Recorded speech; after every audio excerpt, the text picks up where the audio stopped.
you ever wondered what goes into your daily cup of tea? From a tiny leaf on a mountainside to the comforting brew in your mug, the journey of tea is an incredible story of nature, tradition, and artistry. Today, we're diving deep into the fascinating world of tea production, so grab your favorite cup, get comfy, and let's explore how tea is made. It all starts in the serene, misty mountains where the tea plant, Camellia sinensis, thrives.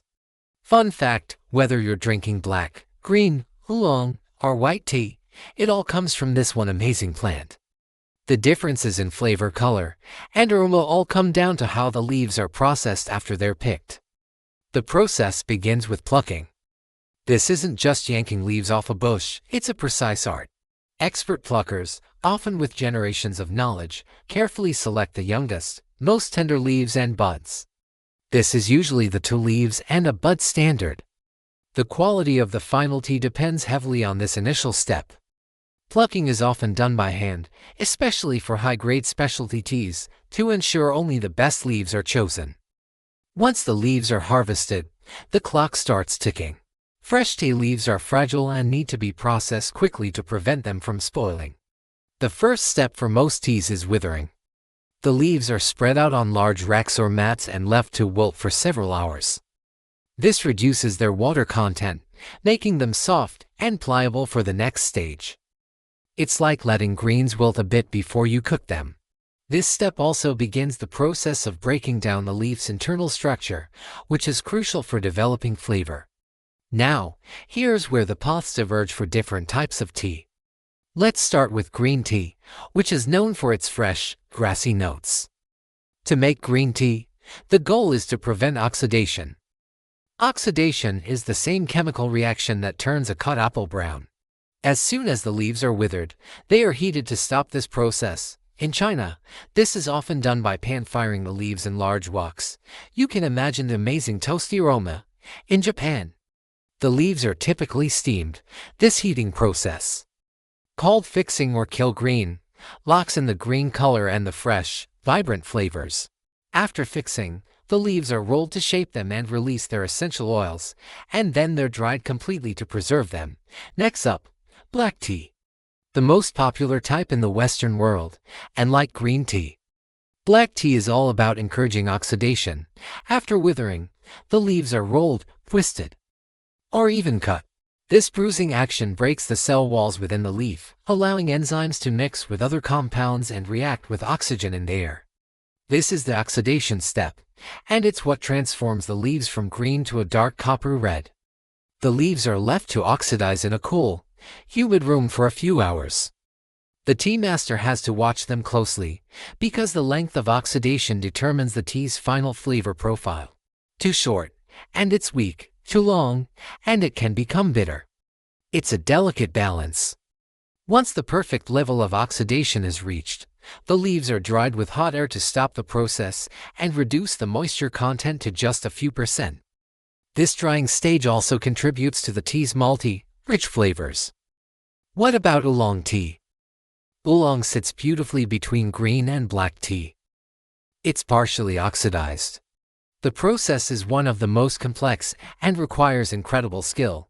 After withering, the leaves are shaken or tumbled in bamboo baskets to gently bruise their edges. This starts a slow, controlled oxidation that begins from the outside of the leaf and moves inward. The tea maker repeatedly alternates between resting and shaking the leaves. This cycle can go on for hours. The level of oxidation can range from about 10% to 80%. Creating a vast spectrum of flavors, from light and floral, like a green tea, to dark and roasted, like a black tea. When the desired level of oxidation is achieved, the leaves are pan-fired to stop it, then rolled and dried. The artistry involved in making oolong is just mind-blowing. And then there's white tea, the most delicate and least processed of all. For high-quality white tea like Silver Needle, only the unopened, downy buds of the tea plant are used. The processing is minimal. The buds are simply withered and then carefully dried.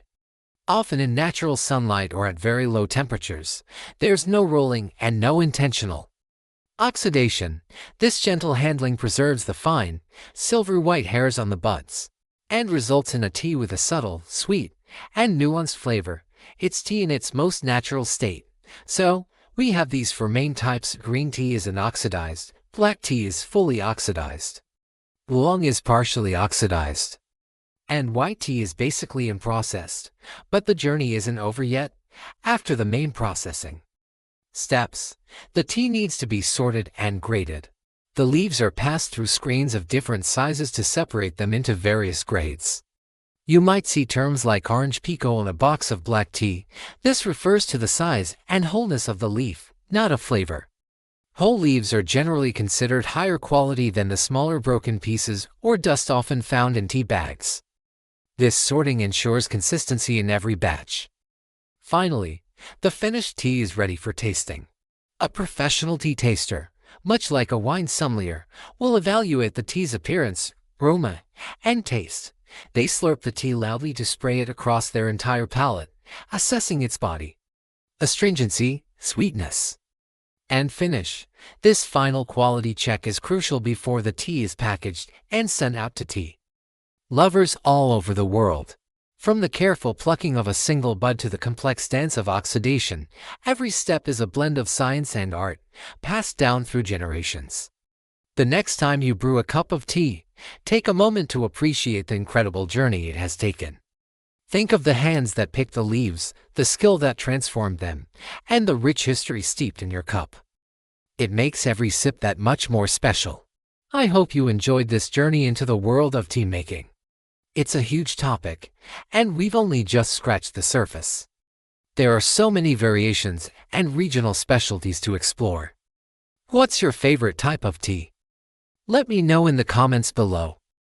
If you found this video interesting, please give it a thumbs up and subscribe for more adventures into the things we eat and drink every day.